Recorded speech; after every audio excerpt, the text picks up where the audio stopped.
I work in an office and am 35 years old. My 6-year older spouse, Kevin, and I have been married for 9 years. For some reason right now, I live with my mother. Allow me to outline how I got into this state of affairs. Kevin and I once built a house years ago. Kevin had recently switched employment at that time, and our salary was not very high or any savings. Kevin used to work for a large corporation, but his manager bullied him nonstop. This led to insomnia, and finally he was unable to report to work.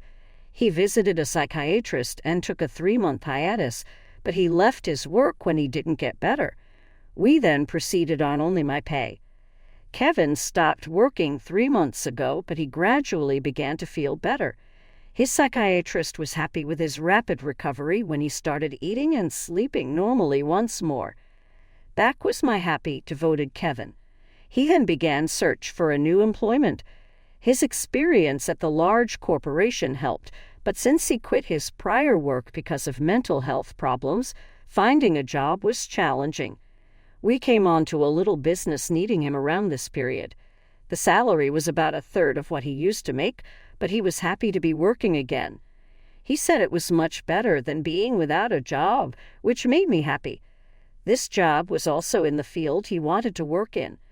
We wanted to have children, but it was clear that life would be tough if I stopped working, so I continued working. I also loved my job, and we decided not to have children at that time.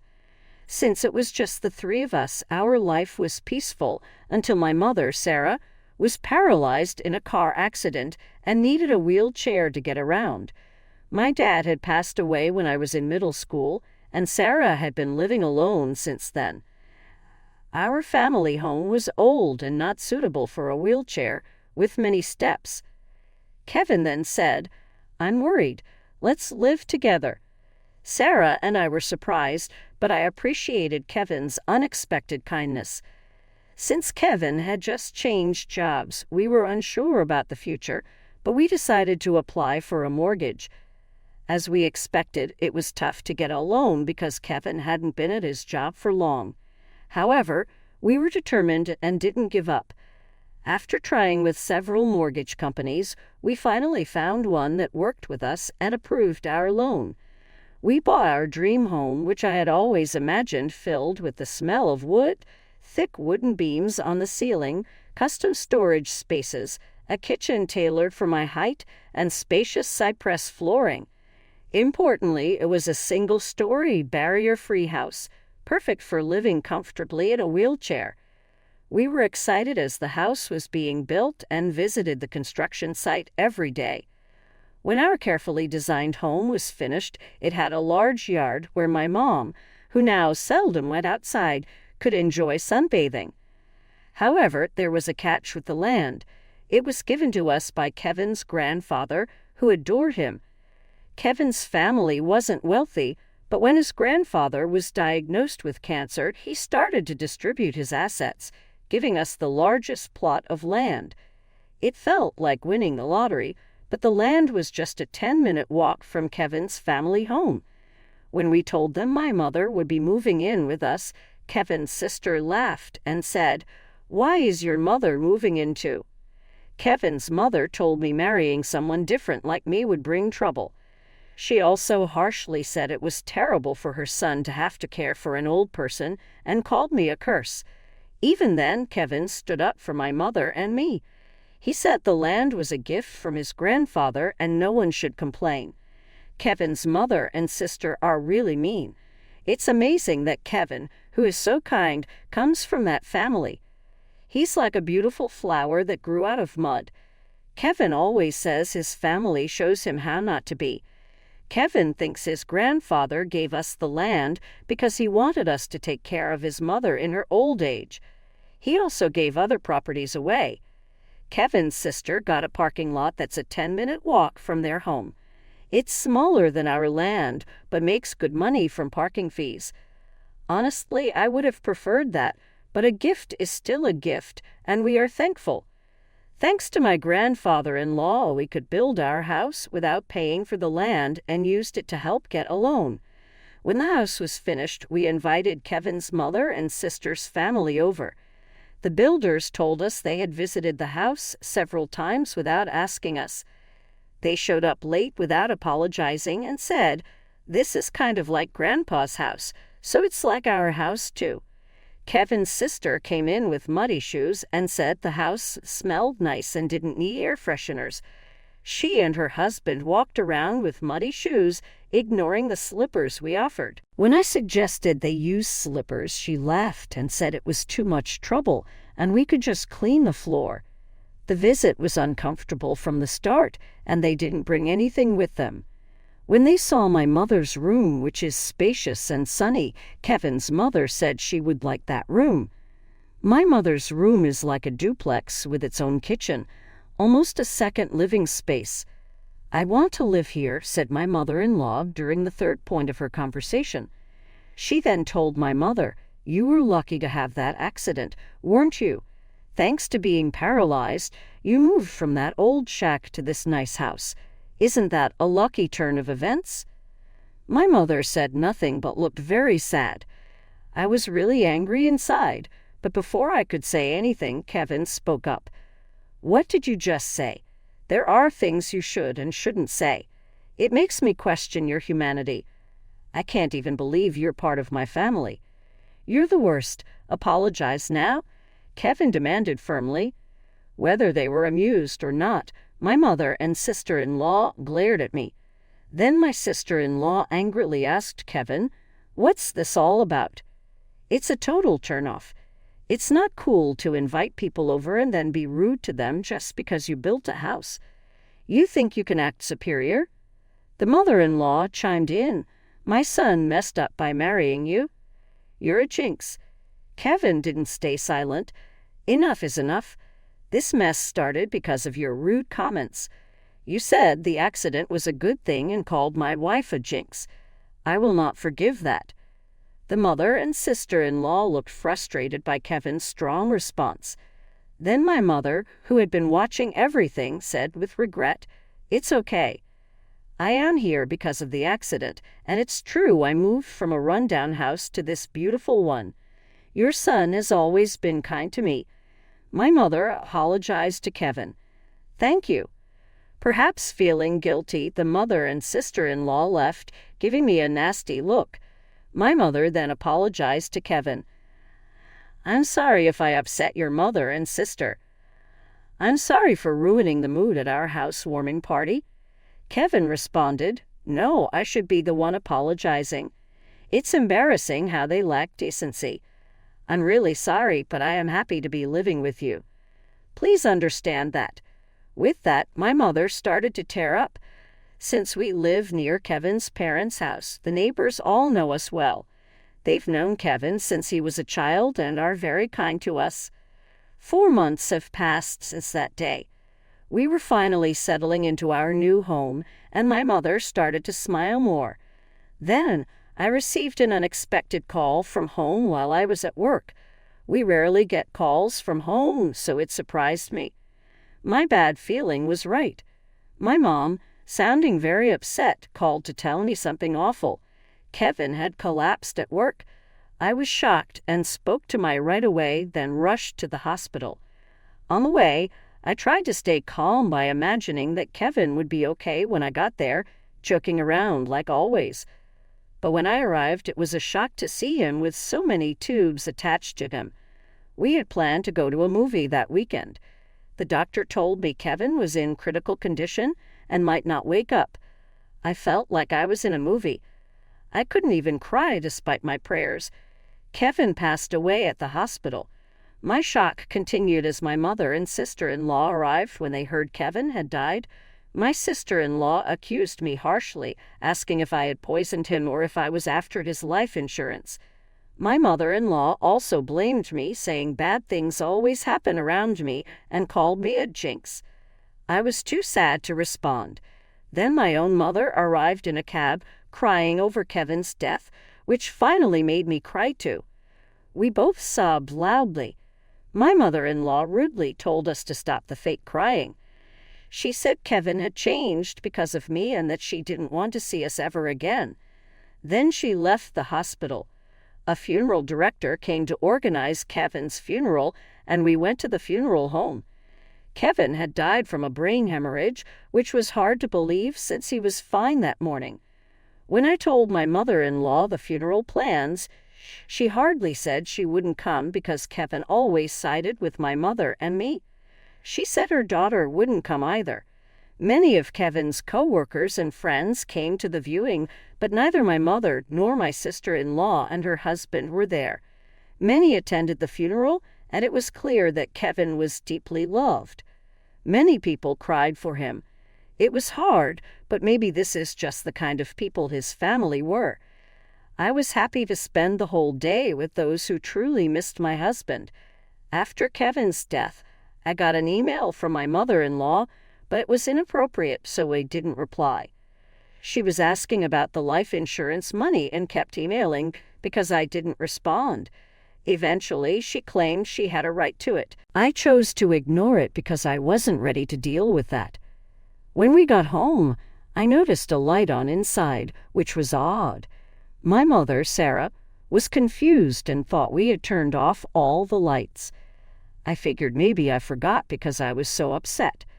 I told her it was understandable, given the situation, and I unlocked the door.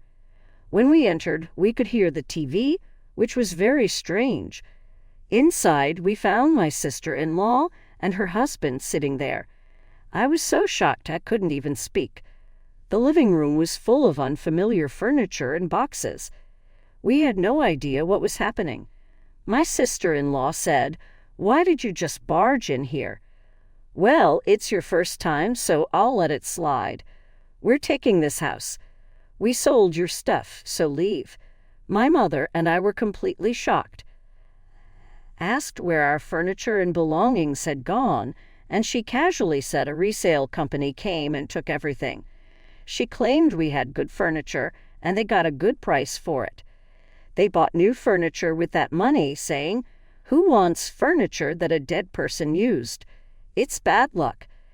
She added that she cared about such things and our stuff was packed in boxes.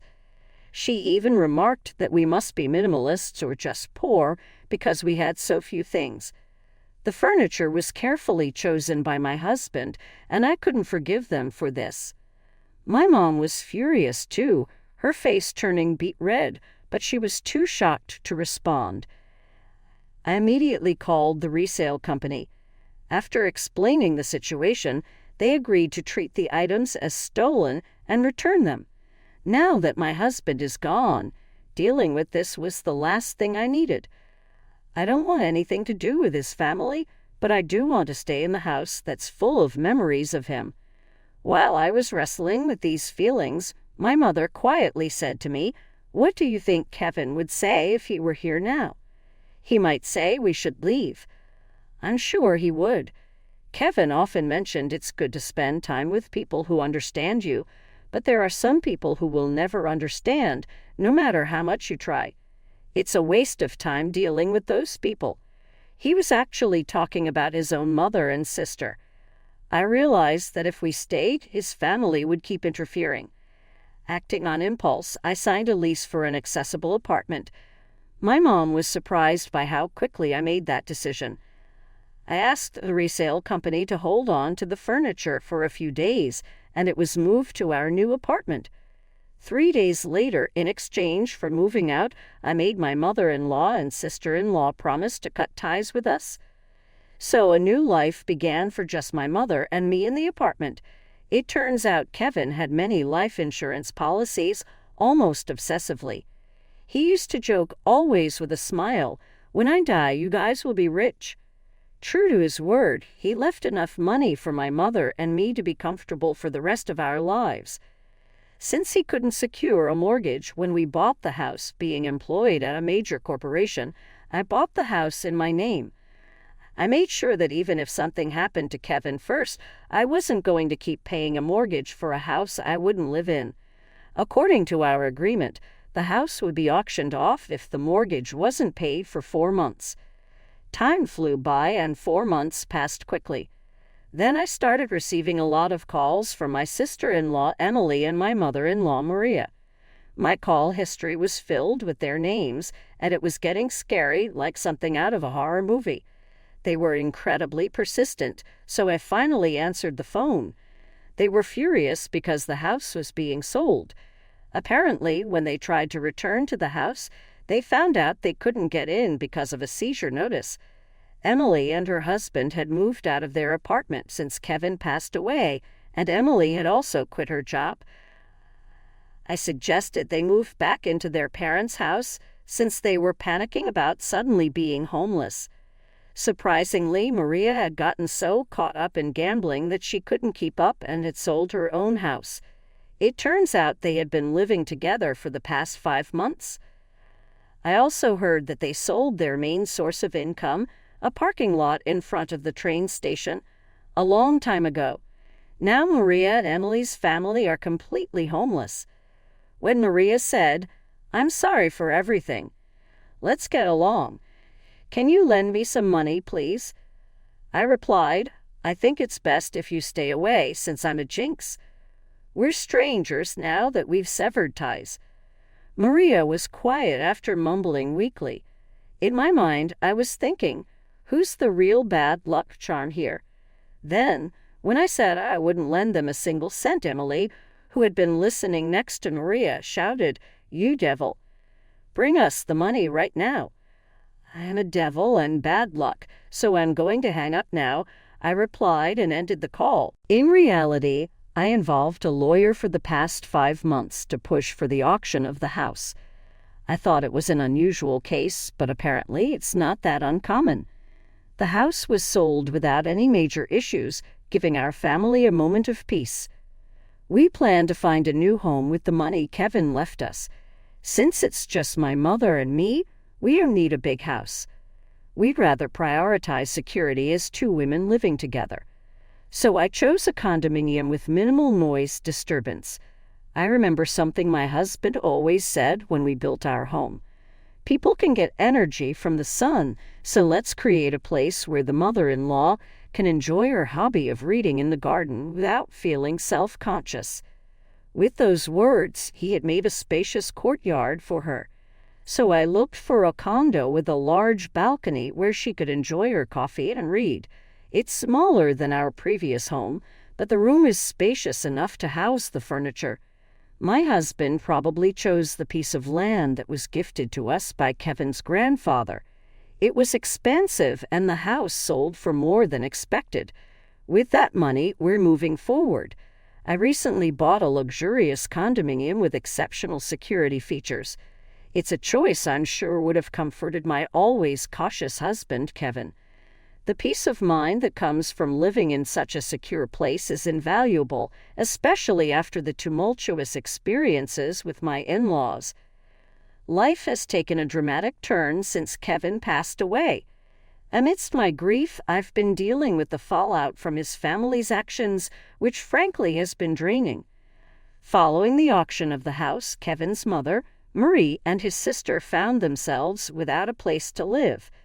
Despite their desperate attempts, including trying to borrow money from neighbors, they couldn't secure any financial assistance. They ended up in public housing. In public housing, they continued their old habits, causing disturbances that have started to concern the community.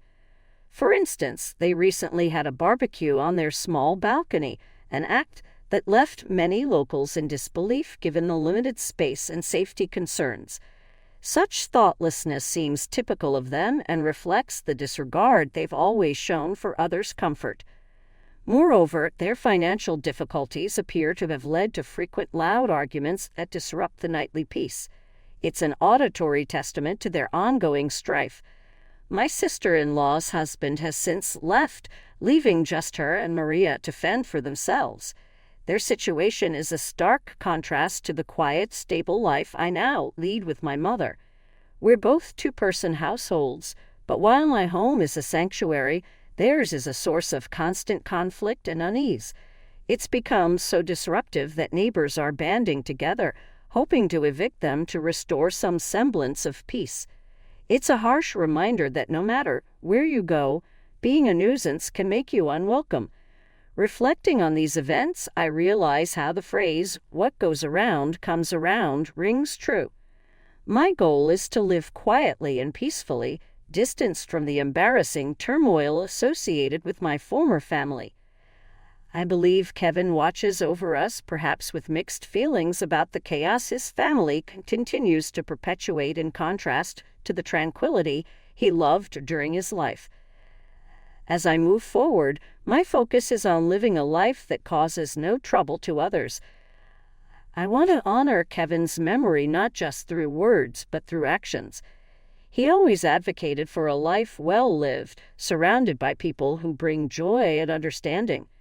Despite the unfortunate family dynamics he left behind, I'm committed to building a life filled with positivity and peace. The decision to buy this condominium wasn't just about finding a new home. It was about creating a haven where my mother and I could feel safe and secure. The quiet, the order, and the absence of drama allow us to enjoy each other's company and focus on the things that truly matter. It's smaller than our previous house, but every corner of this new space is cherished, and every moment of silence is savored. I've learned a lot about resilience and moving forward. The memories of Kevin, filled with love and laughter, inspire me every day. They remind me of the importance of living authentically and compassionately, ensuring that his spirit of kindness is carried forward. Living well is perhaps the best tribute I can offer to a man who gave so much and asked for so little in return. In this new chapter, amidst the serenity of our chosen sanctuary, I am determined to live not just for myself, but in a way that would make Kevin proud.